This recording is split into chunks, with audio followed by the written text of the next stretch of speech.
Hello everyone, welcome back to our channel. आज के इस वीडियो में हम क्लास 10th बायोलॉजी का second chapter control and coordination का एक नया टॉपिक कोऑर्डिनेशन इन प्लांट्स को स्टार्ट करने वाले हैं। वैसे देखा जाए तो इस चैप्टर में मेनली 3 टॉपिक्स हैं।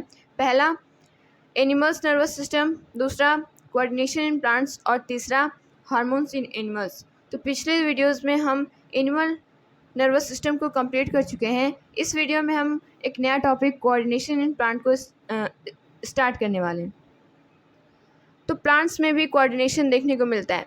हम जानते हैं कि जैसे हमारे पास नर्वस सिस्टम और एंडोक्राइन सिस्टम होता है, वैसे प्लांट्स के पास कोई नर्वस सिस्टम नहीं होता। उसके पास सिर्फ हार्मोनल सिस्टम यानी एंडोक्राइन सिस्टम ही होता है, जो कि कोऑर्डिनेशन को शो करता है।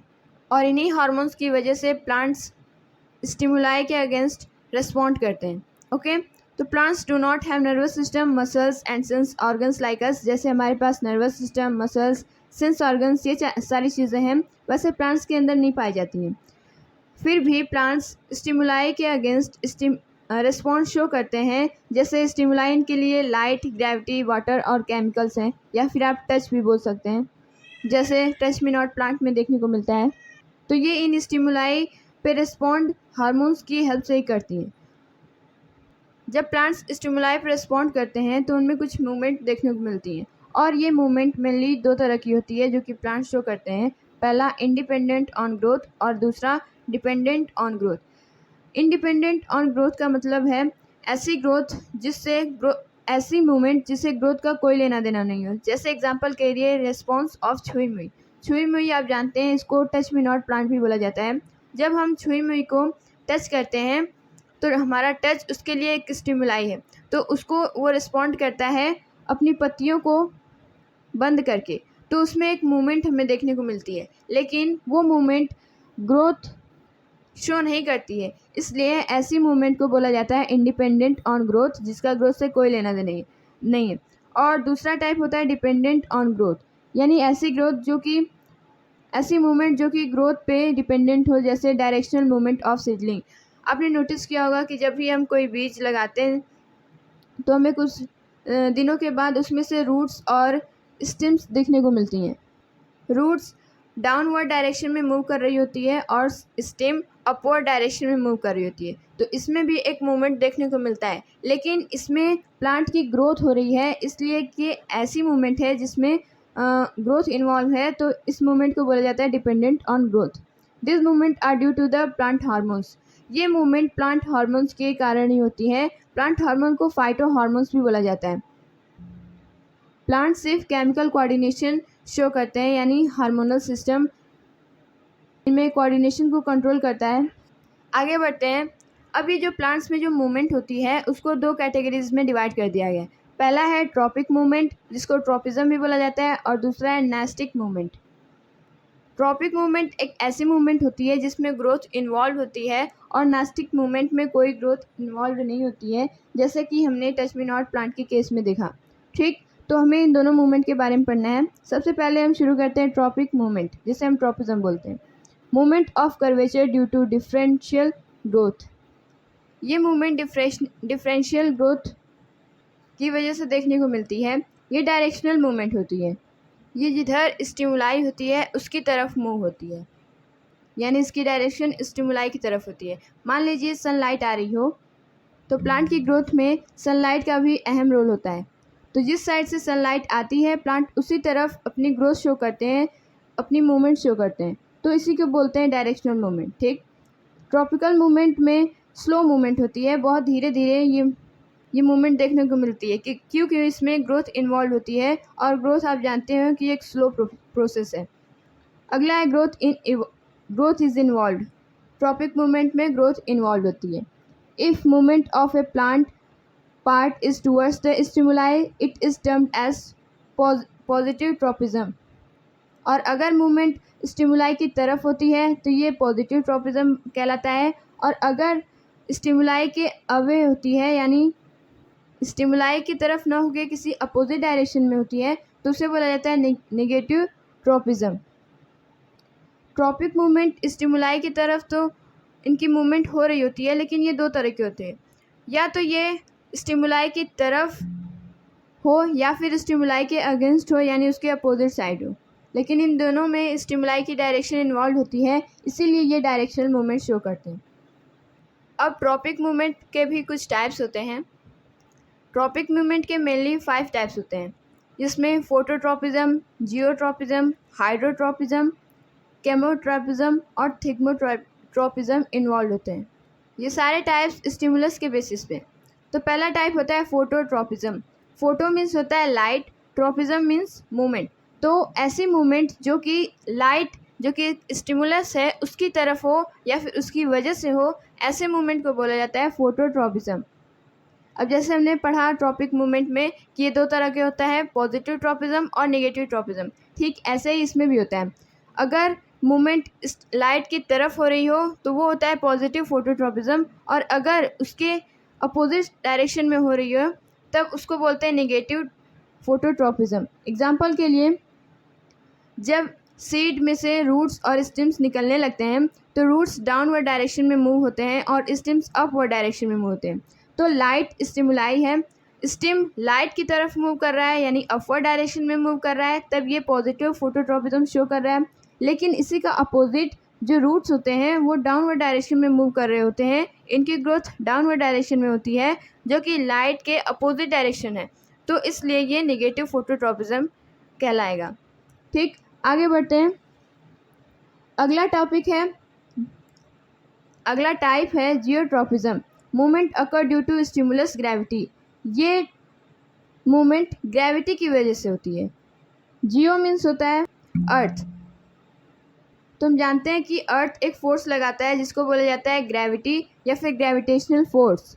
तो ऐसी मूवमेंट जो कि ग्रेविटी की तरफ हो रही हो, ये एक फोर्स है, एक चेंज है, तो ये भी स्टिमुलस ही कहलाएगा। तो ऐसी मूवमेंट जो कि ग्रेविटी की तरफ हो रही हो वो कहलाती है जियोट्रॉपिज्म, जो कि ट्रॉपिज्म का एक टाइप है।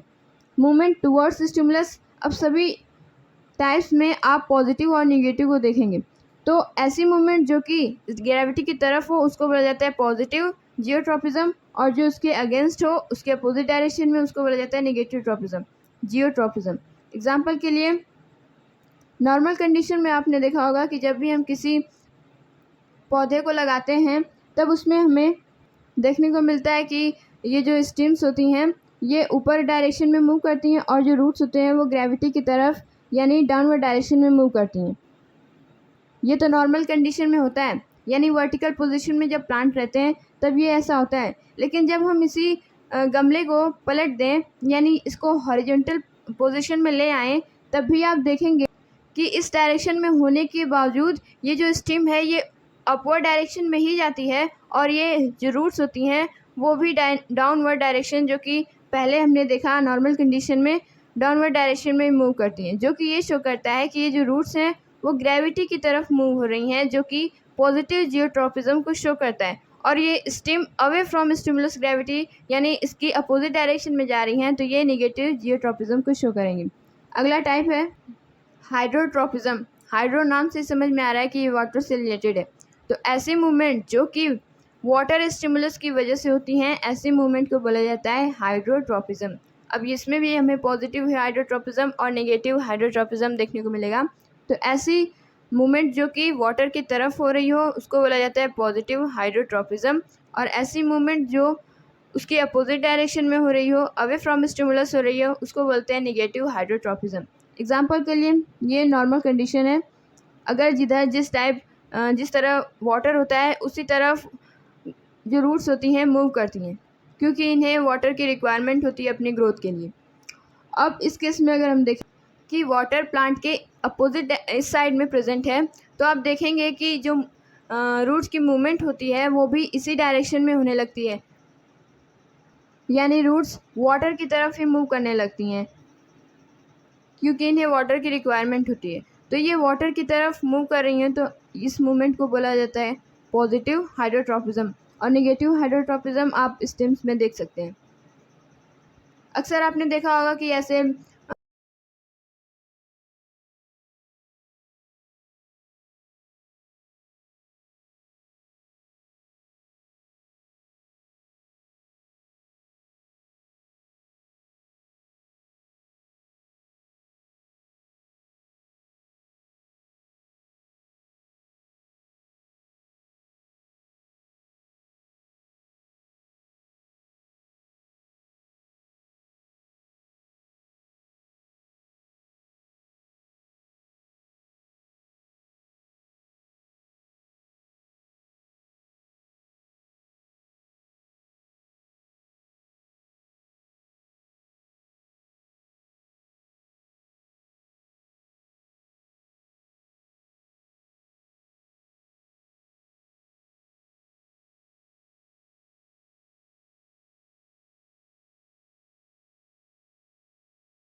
अगला टाइप है साइटोकाइनिन्स। ये एक तरह का ग्रोथ प्रोमोटर प्लांट है। Promote cell division in plant shoot formation also. ये जो सेल्स होती हैं प्लांट में उनकी डिवीज़न को प्रमोट करता है ताकि उसमें ग्रोथ हो सके, और शूट के फॉर्मेशन में भी काफ़ी हेल्प करता है। Break seed and bud dormancy. ये भी जिब्रेलिन्स की तरह सीड और बड की डॉर्मेंसी को तोड़ने का काम करता है। Prevent leaf sensations. ये जो लीफ का बुढ़ापा होता है, ओल्डनेस होता है, उसको कम करने का काम करता है, जैसे जिब्रेलिन्स में आपने देखा होगा। Suppress apical dominance. ये एपिकल डोमिनेंस यानी शूट का लंबा होना, उसको रोकने का काम करता है। Cytokinins are present in high concentration in those part where cell division occur rapidly.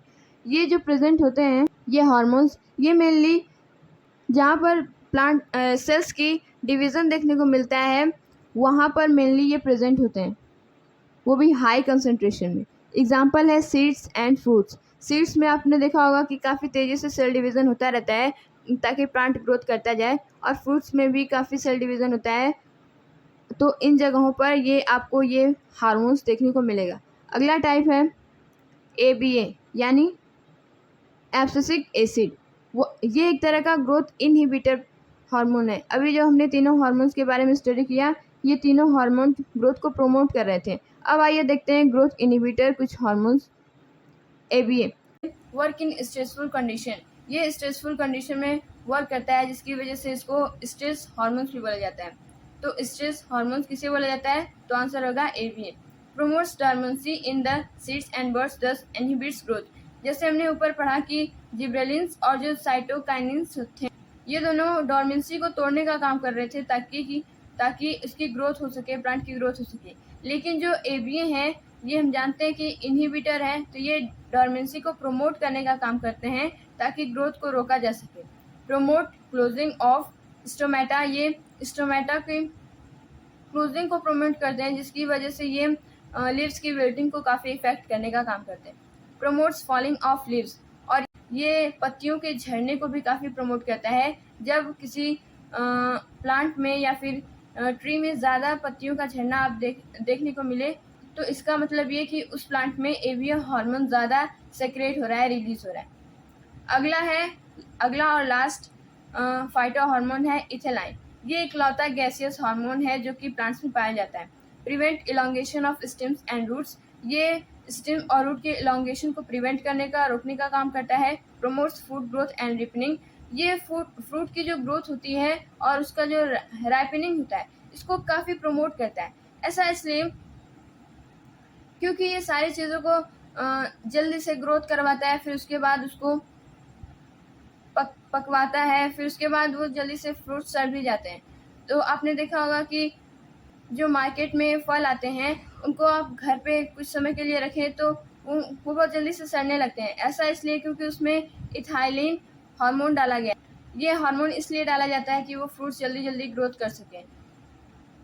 लेकिन इसका एक बैड इफेक्ट ये भी होता है कि ये इतनी जल्दी ग्रोथ करवाता है कि प्लांट जो फ्रूट्स होते हैं वो जल्दी से ग्रो होके पक भी जाते हैं और जल्दी से सड़ने भी लगते हैं। ठीक। Break dormancy of seed and buds. promote dormancy of seed and buds. Promotes yellowing and senescence of leaves.